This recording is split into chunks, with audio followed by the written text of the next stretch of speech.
Bolaligimizda oq-qora rangli televizorlarda ko'rib katta bo'lgan mashhur kino yulduzlar talaygina, lekin bu aktyorlar bunday darajaga kelishi oson bo'lmagan albatta. Ba'zilari yuk tashuvchi, bog'bon, duradgor yoki hattoki ofitsiantlik qilib tirikchilik qilgan. Bugun biz sizlarga aynan shu kabi aktyorlar haqida aytib beramiz. Siz qulayroq joylashib oling, biz boshladik. Stephen Chow mashhur bo'lishdan oldin juda oddiy va og'ir yo'lni bosib o'tgan aktyor va rejissyor. Aktyor bo'lishdan oldin avtobusda chipta tekshiruvchisi, ya'ni konduktor bo'lib ishlagan. Kastinglardan esa o'nlab marta rad javobini olgan. TV aktyorlik maktabida tahsil olgan va rasman aktyor bo'lish yo'liga kirgan. Burilish nuqtasi 1990-yillarda komedik, absurd uslubidagi rollari bilan tanila boshladi. King of Comedy filmi uning hayotini to'liq o'zgartirdi.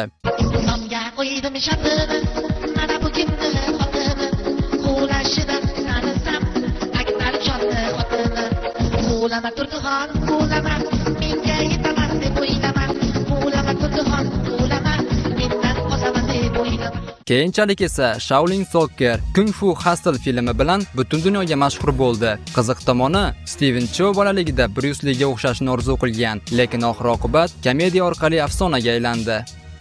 Arnold Schwarzenegger aktyor bo'lishdan oldin ham allaqachon afsona bo'lgan inson. Arnold Avstriyada tug'ilgan va oddiy oilada o'sgan. Professional bodybuilder edi. 7 marotaba Olimpiya chempionligini qo'lga kiritgan. Biroq yoshligida qurilish ishchisi bo'lib ham ishlagan. Lekin juda erta biznesga kirib keldi. Xo'sh, u qanday qilib aktyor bo'ldi? Dastlab kuchli aksent va katta gavdasi sababli ko'p rollardan rad javobini olgan. Nihoyat 1984-yildagi Terminator filmi uni global super yulduzga aylantirdi. Johnny Depp aktyor bo'lishdan oldin butunlay boshqa orzuga ega edi.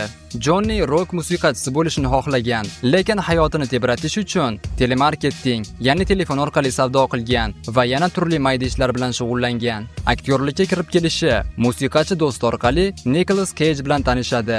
Aynan Nicolas Cage uni aktyorlikka urinib ko'rishga undaydi. Shunday qilib Johnny bir nechta filmlarda rol o'ynaydi, ammo Karib dengizi qaroqchilari filmidagi Jack Chittak obrazi uni yulduzga aylantiradi. Jim Carrey aktyor bo'lishdan oldin juda og'ir hayot kechirgan va muvaffaqiyatga qashshoqlikdan chiqib kelgan. Jim Carrey Kanadada tug'ilgan va kambag'al oilada o'sgan. Otasi ishidan ayrilgach, butun oila tirikchiligi uchun o'zi kurashgan. Zavod va omborlarda tozalovchi bo'lib ishlagan. Xo'sh, Jim qanday qilib sahnaga chiqdi? U yoshligidan stand-up komediya bilan shug'ullanib, odamlarni taqlid qilish va yuz mimikasi bilan ajralib turgan. Dastlab ko'p marotaba muvaffaqiyatsizlikka uchragan va sahnadan haydalgan paytlari ham bo'lgan. 1994-yilda esa burilish nuqtasi sodir bo'ladi va Niqob filmi orqali dunyoga tanila boshlaydi. Jim Carrey bir paytlar o'ziga $10 million chek yozib, bir kun kelib albatta buni yechib olaman deb hamyonida olib yurgan va oradan yillar o'tib, bu niyat amalga oshgan. Russell Crowe aktyor bo'lishdan oldin san'atning boshqa yo'llarini bosib o'tgan, mehnatkash va ko'p qirrali ijodkor. Russell Yangi Zelandiyada tug'ilgan, keyinchalik Avstraliyaga ko'chib o'tadi. Hayotini yuritish uchun ofitsiant, ombor ishchisi va turli oddiy ishlarda ham ishlagan. Keyinroq teatrga qiziqib, bir nechta kichikroq rollar o'ynaydi. Eng katta muvaffaqiyati 2000-yildagi Gladiator filmi bo'lib, unga global yulduzlik va Oscar mukofotini olib keladi. Gerard Butler aktyor bo'lishdan oldin mutlaqo boshqa kasb egasi bo'lgan va hayoti keskin burilishlarga boy. Gerard Shotlandiyada tug'ilgan va Glasgow universitetida o'qib, yuridik diplom, ya'ni advokatlik diplomini olgan. Bir muncha vaqt advokatlik firmasida stajyor bo'lib ishlagan, ammo yoshligida ichkilik va tartibsiz hayot sabab ishidan ayrilgan. Bu voqea esa uning hayotini tubdan o'zgartirdi. Ishsiz qolganidan keyin teatr va kino kastinglariga qatnasha boshladi. London sahnalarida kichik rollar ijro etdi. Mashhurlikka yo'l esa 2006-yilgi Shoh Leonid va Olimpning qulashi filmlari bilan global yulduzga aylandi. Gerard aktyorlikka kirganida 30 yoshdan oshgan edi. Ya'ni u muvaffaqiyatga kechroq, lekin juda kuchli kirib kelgan.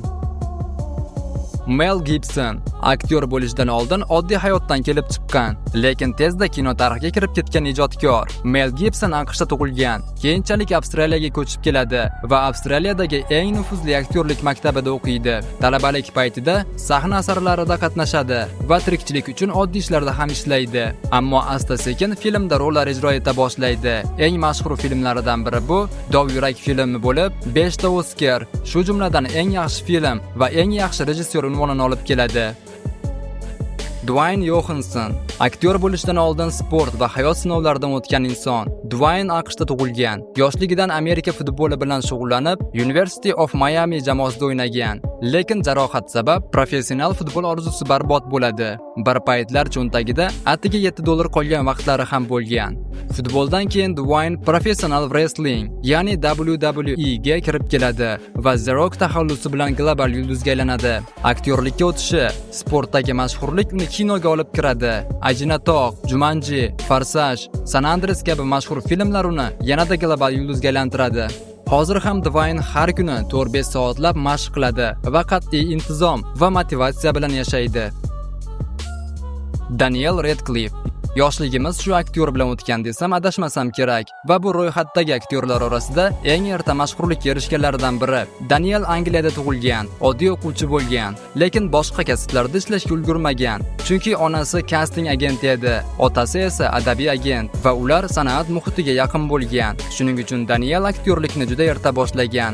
Lekin 2001-yilda dunyo ekraniga chiqqan Harry Potter seriali uning hayotini butunlay o'zgartirib yuboradi.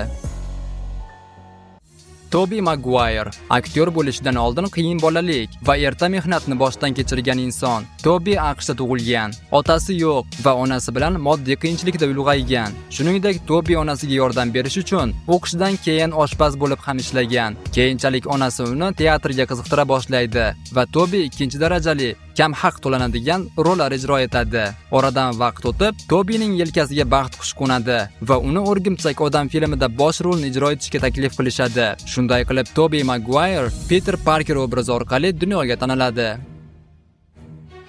Leonardo DiCaprio aktyor bo'lishdan oldin ham kamera oldida ulg'aygan, lekin muvaffaqiyatga o'ta mashaqqatli tanlovlar orqali yetgan. DiCaprio AQShning Los Angeles shtatida tug'ilgan. Yoshligidan reklamalarda va bolalar ko'rsatuvlarida qatnashgan. Shu sababli u boshqa oddiy kasblarda ishlamagan. Butun e'tibori aktyorlikda bo'lgan. Leonardo DiCaprioni global super yulduzga aylantirgan film bu albatta 1997-yilda dunyo ekralariga chiqqan Titanic filmi edi.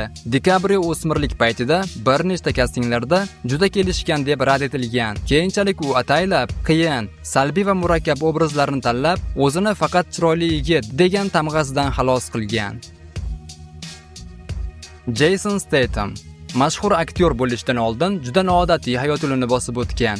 Buyuk Britaniya milliy terma jamoasida sakrash, ya'ni diving bo'yicha sportchi bo'lgan. 12 yil professional shug'ullangan va hatto olimpiadaga yaqin darajada tayyorgarlik ko'rgan. Ko'cha savdosi bilan ham shug'ullangan. Bozorlarda va ko'chalarda atir va arzon buyumlar sotgan. Aynan ko'chada savdo qilayotganida britaniyalik kino rejissyor Guy Ritchie uni payqab qoladi. Natijada Jason Lock, Stuck into Smoking Barrels filmida rol o'ynaydi. Shu film uning aktyorligidagi eng katta burilish bo'lgan. Jean-Claude Van Damme to'liq ismi Jean-Claude Camille François Van Varenberg. Van Damme 1960-yil 18-oktyabrda Belgiyaning Bryussel shahrida tug'ilgan. 1984-yilda kichik roli bilan Monaco Forever filmida ilk bor ekranga chiqqan. Ammo mashhurlikka ilk qadamini 1988-yilda Qonli sport filmi orqali qo'ydi. Van Damme o'ynagan barcha filmlar deyarli shuhrat qozongan. Van Damme aslida Belgiya fuqarosi, lekin shunga qaramay ko'p vaqtini AQShda o'tkazadi va asosiy bizneslari ham Amerikada joylashgan. Van Damme hozirda 65 yoshda. And I was very young. I was like 16, 17. Bolo Yang yoshligimizdagi yovuz rollari bilan mashhur bo'lgan afsonaviy aktyor va bodibildingchi. Uning to'liq ismi Yong Si, ammo Bolo Yang nomi bilan mashhur bo'lgan. Bolo Yang 1946-yil 3-iyulda Xitoyning Guanzhou shahrida tug'ilgan. Mashhurlikka olib kelgan filmlari: 1973-yilda Bruce Lee bilan birga rol o'ynagan Ajdarhoning chiqishi filmi va 1988-yildagi Jean-Claude Van Damme bilan Qonli sport filmlari katta mashhurlik keltirgan. Hozirda Bolo Yang 79 yoshda. Bolo Yang haqida qiziqarli fakt: Bolo aslida professional bodibildingchi bo'lib, ko'p yillar davomida Mr. Gangkong musobaqalarida g'olib chiqqan. U har doim filmlarda yovuz, kuchli raqib rolida chiqsa-da, asl hayotda juda kamtar inson sifatida tanilgan. Huge star. I want to make a toast to Bolo Yang and his family. Jet Li. To'liq ismi Li Lianje, lekin Jet Li nomi bilan tanilgan. Jet Li 1963-yil 26-aprelda Xitoyning Pekin shahrida tug'ilgan. 1982-yilda suratga olingan Shaolin ibodatxonasi filmi Jet Li'ni yoshligidayoq mashhur qilgan. Unga mashhurlik olib kelgan filmlari juda ko'p, lekin 2010-yilda dunyo ekranlariga chiqqan Sylvester Stallone va Jasonlar bilan rol o'ynagan Uddalab bo'lmas filmi ko'proq mashhur bo'lgan. Hozirda Jet Li 62 yoshda. Jet Li haqida qiziqarli faktlar: Jet Li aslida professional wushu jang san'ati chempioni bo'lgan. Uning sog'ligi qalqonsimon bez muammolari tufayli so'nggi yillarda filmlarda kamroq chiqmoqda. Shunga qaramay, u hali ham kino sanoatida hurmatli afsonalardan biri bo'lib qolmoqda.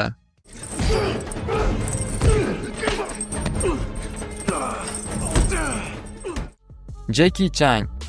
Jackie Chan butun dunyoda sevimli aktyor, kaskadyor va rejissyor sifatida tanilgan. U hazilomuz jangari filmlar uslubi bilan millionlab muxlislarni topgan. Uning to'liq ismi Chang Kong Sang, lekin Jackie Chan nomi bilan mashhur.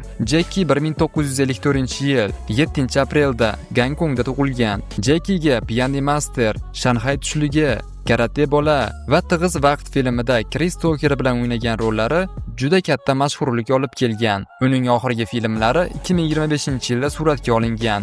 The Shadow Age va Karate Kid legenda filmlaridir. Jackie Chan hozirda 71 yoshda.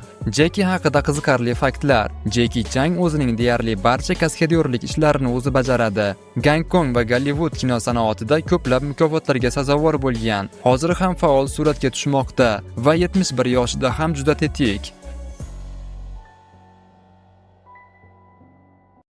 Michael J. White. Michael J. 1967-yil 10-noyabrda AQShning Bruklin tumanida, New York shahrida dunyoga kelgan. U ilk bor 1989-yilda Zaharli qasoskor 2 filmida rol o'ynagan. Unga mashhurlik olib kelgan filmlari Yuri Boyka bilan birga o'ynagan roli va 2009-yildagi Qon va suyak filmlaridir. Hozirda Michael J. White 49 yoshda. Who I'm with? It is probably in England. Yes. Yes, yeah. So Scott Adkins. Scott Adkins yoshligidan jang san'atlari bilan shug'ullangan va keyinchalik underground action star sifatida juda mashhur bo'ldi. To'liq ismi Scott Edward Adkins. U 1976-yil 17-iyunda Angliyaning Clodfield shahrida dunyoga kelgan. Birinchi film faoliyati 1998-yilda Martial Law serialida kichik rol o'ynagan. Keyin esa katta ekranga 2001-yilda The Accidental Spy filmida Jackie Chan bilan birga o'ynagan roli uni ommaga taniltirgan. 2006-yilda suratga olingan Yuri Boyka filmi unga katta mashhurlik olib kelgan va hozir ham aktyorlik faoliyatini davom ettirmoqda. 2025-yil holatiga ko'ra Scott Adkins hozir 49 yoshda.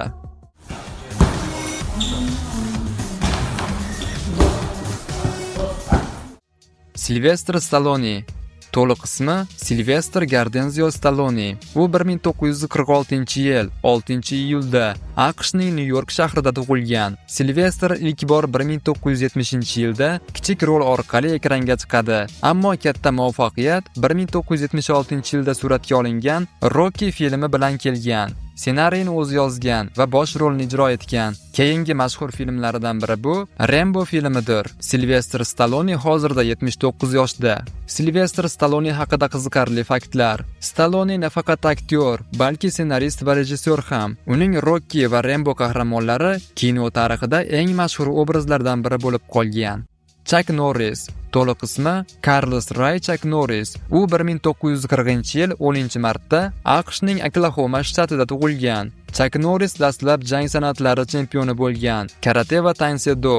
U kinoda ilk marta 1968-yilda kichik rol o'ynagan. Katta tanilishi esa 1972-yilda suratga olingan Ajdar yo'li filmi orqali bo'lgan. Unda Chuck Norris Bruce Lee bilan jang qiladi va bu jang kino tarixidagi eng mashhur duel sifatida qolgan. Hozirda Chuck Norrisning yoshi 85 da.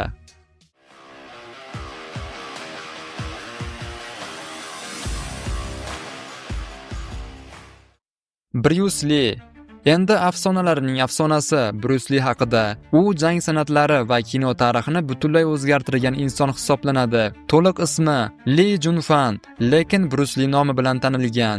Bruce Lee 1940-yil 27-noyabrda AQShning San-Fransisko shahrida tug'ilgan, lekin 1973-yil 20-iyulda 33 yoshida Gonkongda vafot etgan. Agar hozir tirik bo'lganida 85 yoshni qarshi olgan bo'lar edi. Bruce Lee hatto bolalik filmlarda chiqa boshlagan. 1941-yilda atigi 1 yoshida Oltin darvoza qizi filmida ilk bor ko'ringan. Mashhurlikka olib kelgan filmlari 1971-yildagi Katta xo'jayin filmi, 1972-yildagi G'azab mushti va Ajdar yo'li filmi. Chuck Norris bilan mashhur jang sahnasi shu filmda edi. 1973-yildagi Ajdarhoga kirish filmi dunyo bo'yicha uni afsonaga aylantirgan film. Nihoyat so'nggi film 1978-yilda vafotidan keyin yakunlangan O'lim o'yini filmi edi. Bruce Lee haqida qiziqarli faktlar. Bruce Lee Jet Kune Do nomli o'z jang san'at falsafasini yaratgan. U jang san'atlarini faqat sport emas, balki hayot falsafasi deb bilgan. Juda qisqa umr ko'rganiga qaramay, u butun dunyo bo'yicha millionlab odamlarni sport, kino va hayot falsafasiga ilhomlantirgan. Ko'plab aktyorlar, jumladan Jackie Chan, Jet Li, Van Damme, Donnie Yen va boshqalar uni o'z ustozlari sifatida tan olgan. Bruce Lee AQShda tug'ilganligi sababli u Amerika fuqarosi bo'lgan, lekin uning ota-onasi aslida Gonkonglik, Xitoylik edi. Bruce Lee 3 oylik bo'lganida oilasi bilan Gonkongga qaytib ketgan va bolaligi o'sha yerda o'tgan. 18 yoshida esa yana AQShga qaytib kelib, universitetda o'qigan va jang san'atlarini o'rgata boshlagan. Qisqasi, Bruce Lee aslida xitoylik ildizlarga ega, lekin pasport va qonuniy fuqaroligi jihatdan amerikalik bo'lgan. Bruce Leening vafoti haqida turli xil mish-mishlar yuradi. O'sha kuni, ya'ni o'lgan kuni, u bosh og'rig'idan shikoyat qilgan va do'sti aktrisa Betty Ting uyida dam olayotgan bo'lgan. Bruce Lee Equagesic deb nomlangan og'riq qoldiruvchi dori ichgan. Shundan so'ng hushini yo'qotib yiqilgan va kasalxonaga olib borilganida allaqachon vafot etgan edi. Shifokorlar rasmiy ravishda miya shishi, cerebral edema, ya'ni miya shishi dori ta'siridan kelib chiqqan deb e'lon qilishgan. Yana boshqa mish-mishlarga ko'ra Lee oilasi la'nati deyiladi. Chunki keyinchalik uning o'g'li Brandon Lee ham 28 yoshida kino suratga olish vaqtida vafot etgan. Lekin rasmiy xulosa shunday: Bruce Lee dorining nojo'ya ta'siridan miya shishi tufayli vafot etgan. Ammo oradan 50 yil o'tgan bo'lsa-da, uning o'limi haqida turli sirli nazariyalar hamon yashab kelmoqda. Endi esa Tailand jang san'atining faxri, Muay Thai kino qahramoni Tony Jaa haqida. Tony Jaa 1976-yil 5-fevralda Tailandning Surin shahrida tug'ilgan. Yoshligida kaskadyor sifatida ishlagan. 2003-yildagi Ong Bak Muay Thai jangchisi filmi uni butun dunyoga mashhur qildi. Mashhurlikka olib kelgan filmlari: Ong Bak 2003-yil, 2005-yil Himoyachi filmi. Filmdagi filni qutqarish uchun qilgan janglari mashhur sahnalardan. Ong Bak 2 2008-yil, Ong Bak 3 2010-yil hamda Forsaj 7 2015-yildagi filmi. Gollywood debyut Jason Statham va Dwayne Johansson bilan bir sahnada jang qilgan. Va oxirgi mashhur filmi 2019-yilda dunyo ekranlariga chiqqan 3 karra tahdid filmi bo'ldi. Toni bu filmda Iko Uwais, Scott Adkins va Tiger Chenlar bilan birga rol o'ynagan. Hozirda Toni Ja 49 yoshda. Toni Ja haqida qiziqarli faktlar. Toni Ja bolaligidan Muay Thai va taekvondoni mukammal o'rgangan va jang san'ati filmlarida maxsus effektlarsiz real bajarishi bilan mashhur. Mashhur aktyor va jangchi sifatida u Tailand kino sanoatini butun dunyoga tanitgan. I'm so proud and very so proud. I'm from Thailand. Thailand is small country, but I want to show what Thai people can do. But now I'm so proud to be here. Videoni oxirigacha ko'rganingiz uchun rahmat. Keyingi videolar nima haqida bo'lishini istasangiz, buni albatta izohlarda yozib qoldiring.